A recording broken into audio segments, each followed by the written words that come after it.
You're running a lunchbox shop that's beneath our family status. You're an embarrassment, so you won't be attending the wedding. At a family meeting with my son, who's engaged to the CEO's daughter, I was hit with these unexpected words. My late husband Joseph's cherished shop was belittled, and I was told I couldn't attend my beloved son's wedding.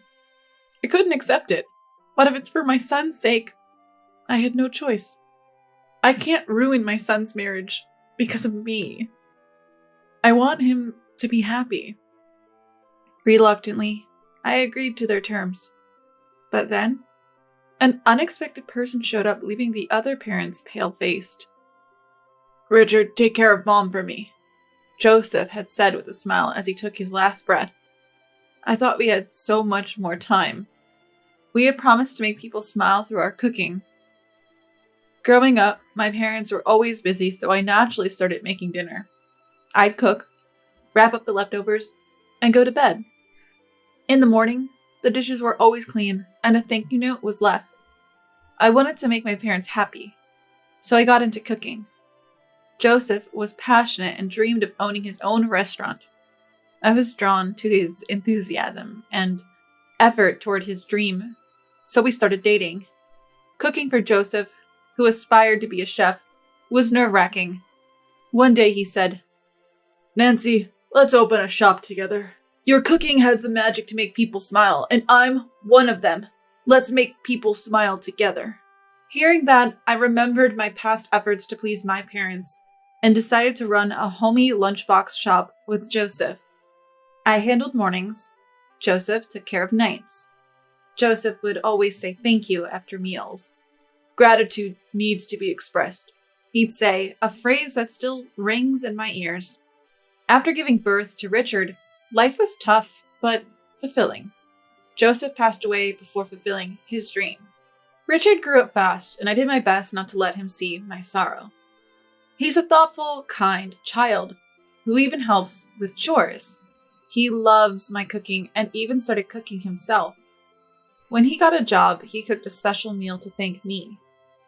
Even after moving out, he occasionally visits to check on me. Recently, Richard said he'd cook another special meal. What's the occasion? He'd often cook, but special meals were rare since he got his job. As we sat down to eat his delicious cooking, Richard said, "Mom, I'm marrying Patricia." I knew Patricia, his warm-hearted coworker, and felt they were a good match. "That's wonderful. Make her happy, okay?" "Of course. And Mom, I might become the next CEO. Turns out Patricia is the daughter of the CEO of the company where Richard works. They're impressed with Richard's work and see him as a future CEO. When I heard this, I was surprised, but also deeply proud that my son was being recognized. As I prepared to visit Patricia's family before the wedding, I felt sentimental looking back on my life. William Smith and Elizabeth, who greeted us, had nothing but praise for Richard. The table was filled with various dishes, and I could see a private chef busy in the kitchen. "Richard is truly exceptional, both in his work and as a person. We can trust him with the future of the company.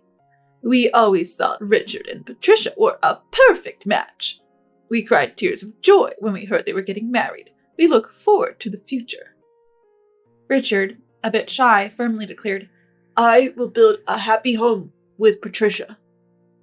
I have something to prepare, so Patricia and I will step out for a moment."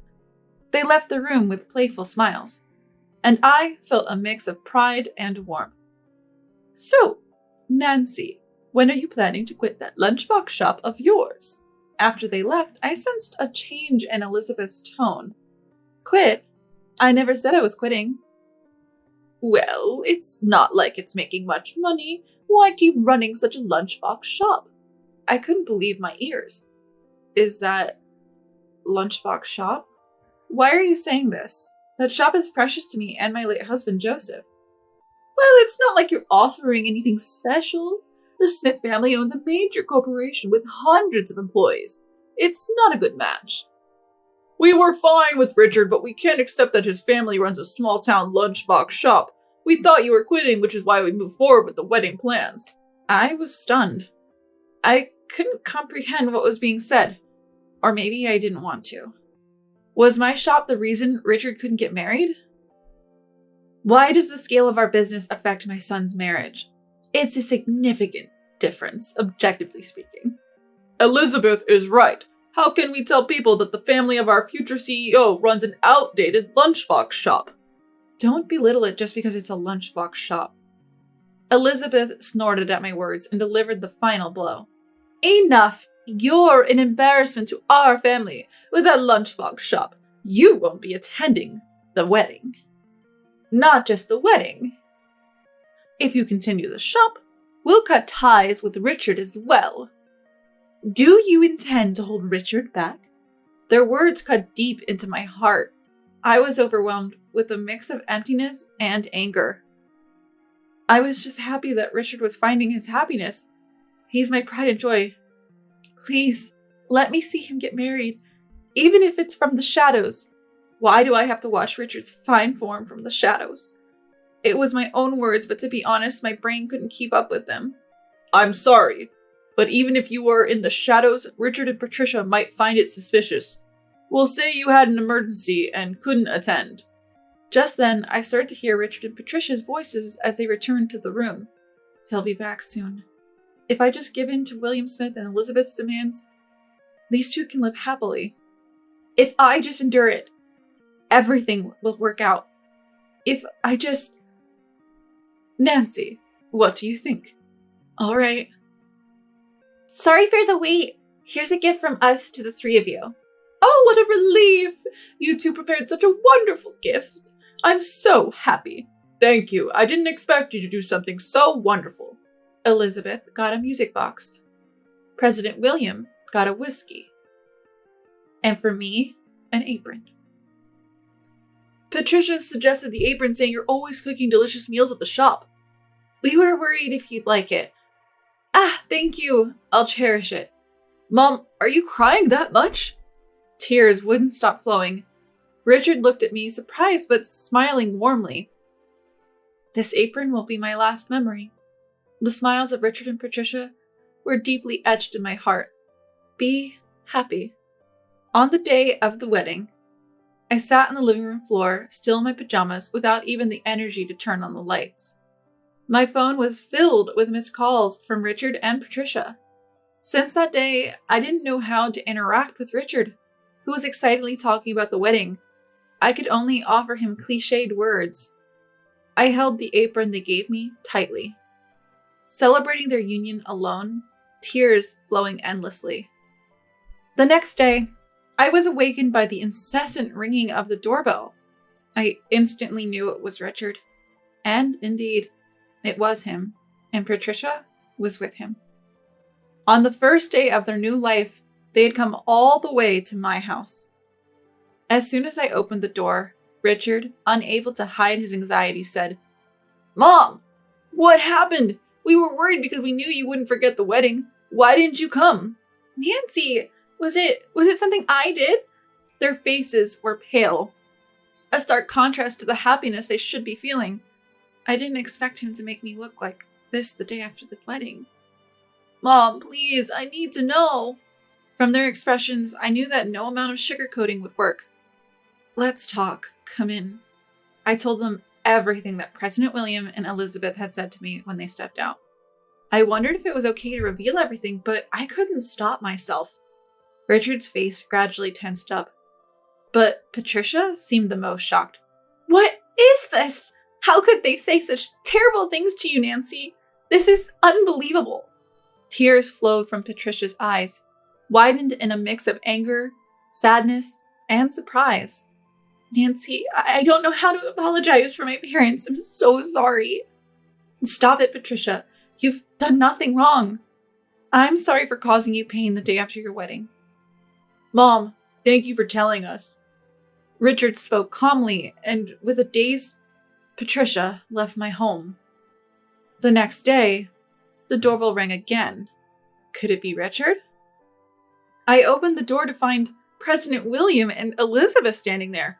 What have you done? Enough of your games! I was emotionless as I absorbed their angry shouts. What's the matter? You come here shouting, disturbing the neighbors? Disturbing? We're not worried about the neighbors. You've ruined everything. Seems like you're the ones who've ruined things. What are you talking about? You must have filled Patricia and Richard's heads with nonsense. Richard even handed in his resignation. That's right. Patricia is even talking about cutting ties with us. You orchestrated this, didn't you? I hadn't asked for any of this, nor had I orchestrated anything. Was this what Richard's determined look meant? I was relieved, but also puzzled about how to handle the situation.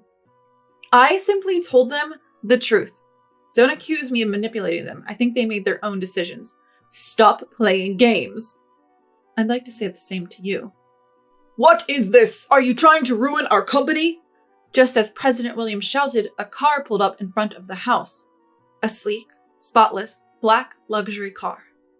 The door opened and we all gasped.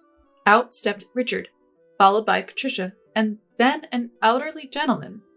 Nancy, long time no see. I apologize for the recent rudeness. Dad, why are you here? Do you know this person? Don't ask so many questions. Nancy's father is a successful businessman who runs multiple companies. We owe him a lot. Nancy is also involved in the business as an executive. Didn't you know that? The elderly gentleman was David Smith, President William's father and Patricia's grandfather, currently serving as the chairman. I had met him at board meetings at my father's company, but it had been a while. President William paled at David's words. You can't be serious. You don't even know the management of your business partners? Shame on you.